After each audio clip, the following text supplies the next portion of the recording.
how the homunculus represents the brain. So look at the size of the area of the brain that's dedicated to your hand. Those are neurons, like billions of neurons, right? Wow. That are dedicated to just your hand, right? Just this one area of your body. Now think about your hand's contact with the ground yesterday, and think of those neurologic representation in your brain, right?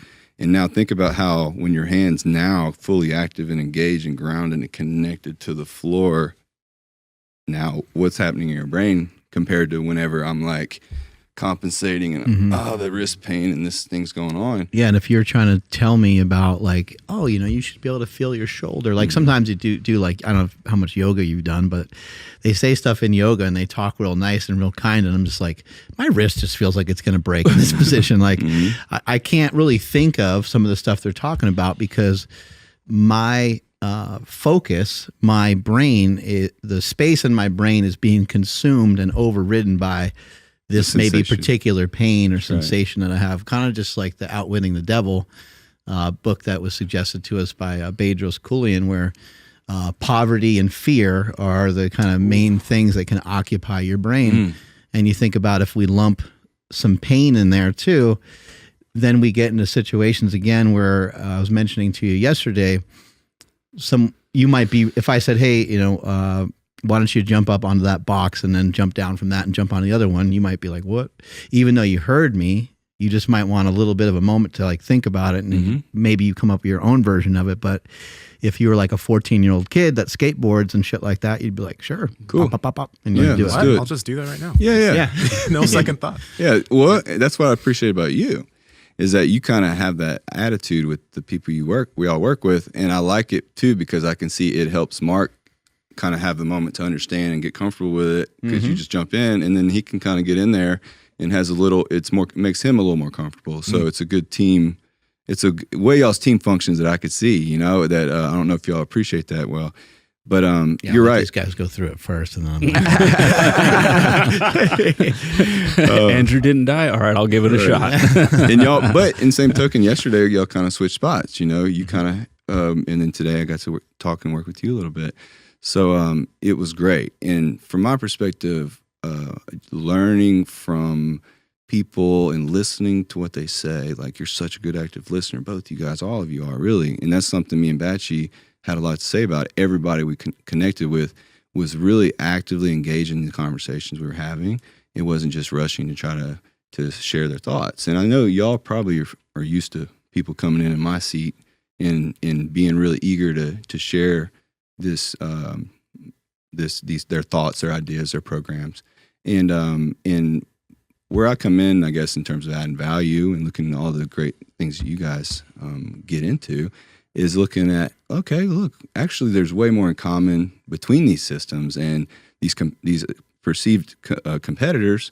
No, man, we're all out here to help people, and the more we kind of lean into that connection, the more the businesses themselves flourish, and the more the systems can do, and the more populations they can reach. Because now, instead of me having to prove you wrong to help you, and versus like, well, like that mentality you're talking about earlier, where in a sense, I have to be right and you have to be wrong for me to help you. And that's a bad place to be. That's not a very good paradigm for a high level of success.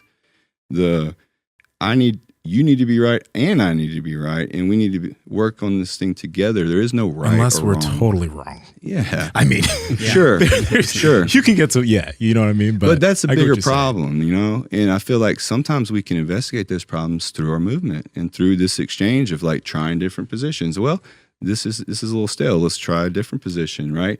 And remembering that our sensation and that experience, if we're feeling moments of frustration. And I could tell in the very beginning that we had a little breakthrough, because there was a moment where I could tell that there was a bit of frustration. You're tired. You just did a podcast. You have a full day already. You already ran God knows how many miles. Your hip was hurting you.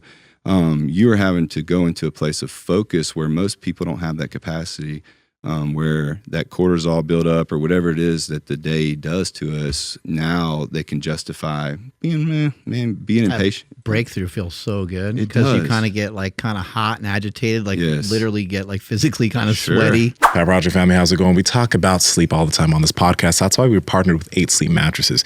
Now, this mattress is the Tesla of sleep. It's the Tesla of beds. Its technology tracks your heart rate variability. It changes its own temperature based off the way you sleep so that you get better sleep every single night. It is quite literally insane. Check them out. Andrew, how do they get it? Yes, and before I do that, I wanted to let you guys know that you can actually set the bed to wake you up silently. I know that sounds weird, but actually the bed starts vibrating around your head and it doesn't wake up the entire household the way my phone used to do back in the day. So now I just kind of have the bed wake me up silently, and it's amazing. You guys got to head over to 8sleep.com/power project. That's EIGHT sleep.com/power project. When you guys go there, you'll see a banner across the top saying that you're going to receive $150 off automatically. So again, that's 8sleep.com/power project to receive $150 off your Pod Pro cover or your Pod Pro cover and mattress combo. Links to them down in the description as well as the podcast show notes. Let's get back to the podcast. And you're kind of halfway agitated, you know, Yes. you're kind of pissed, but you're like, I think I can still do better with this. And then you took You relax a into a 2-minute walk. You got a sip of water. You came back with a fresh perspective, and I could see the energy in your body change.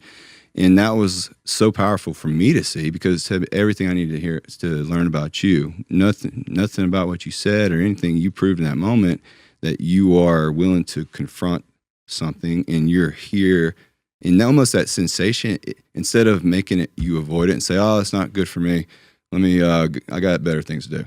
It's like, no, that's the stuff I'm going to chase and get really interested in and get real excited about. And now when I get scared, those are the things that, okay, this is actually an opportunity. Every single time you confront a fear, it's a chance for you to grow, but it feels really daunting, right? But there's also a part of you that has to lean on your experience and say, oh, this is that thing that I do. And every time I do it, I come out the other side transcended a little bit, right? A little more enlightened, maybe a little, I've shaken off whatever it is, that pressure I was putting on myself. And usually it's the pressure of the eyeballs and the perception that I am who you think that I am, right?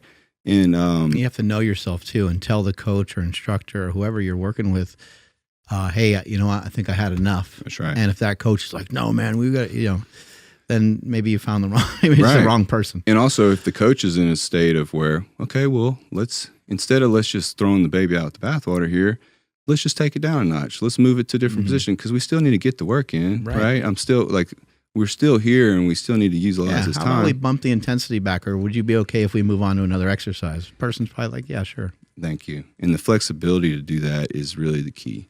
And the adaptability, human to human to human, me working with you or Andrew, the same clinical approach that I had to use with really high-level chronic pain patients and building rapport with people that are like, they're isolated, they've been thrown around and used by the system, right? So you have a chronic pain patient that's already had maybe 2 or 3 back surgeries, and then now the neurosurgeon's just tired of dealing with it, and they send them to pain management, and the pain management is just filling them full of drugs, and then they still have a GP, and they might even have a motor vehicle accident tied in with an attorney and a chiropractor, you know, and these are a lot of stresses around that. So I'll sit in front of a person that's just dying, but I realize that 80% of the things are things in their life and there are people that are associated with them that are throwing labels at them that benefit them and their priorities, not the patient.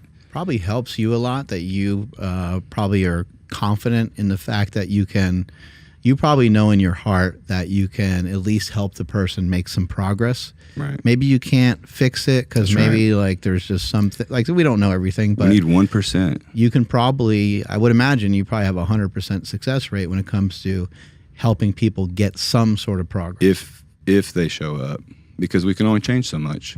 You know, just like what we did yesterday, I'm like, if we really have a really good, if I feel like we're understanding those ground forces and reacting and the pushing to push to reach idea to separate, right?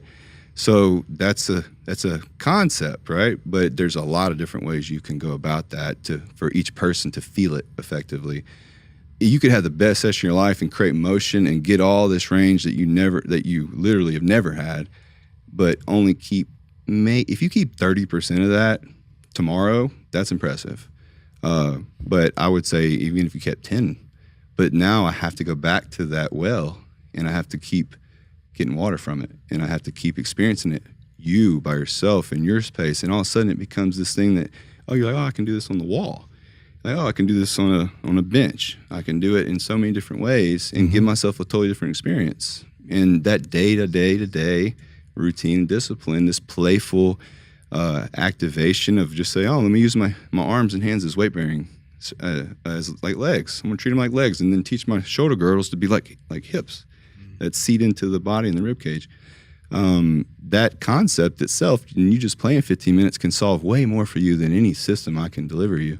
But how can I make you believe that it's important? Is I have to show you and allow you to have that experience in a way that was fun, that you felt better when you started, even if it was just you felt like you can breathe deeper, right? Breathing deeper makes you feel better. Hey, if you want to make Squirtle squirt, I know you're enjoying this content, so like, comment, subscribe, and head to the Power Project Discord below. Peace.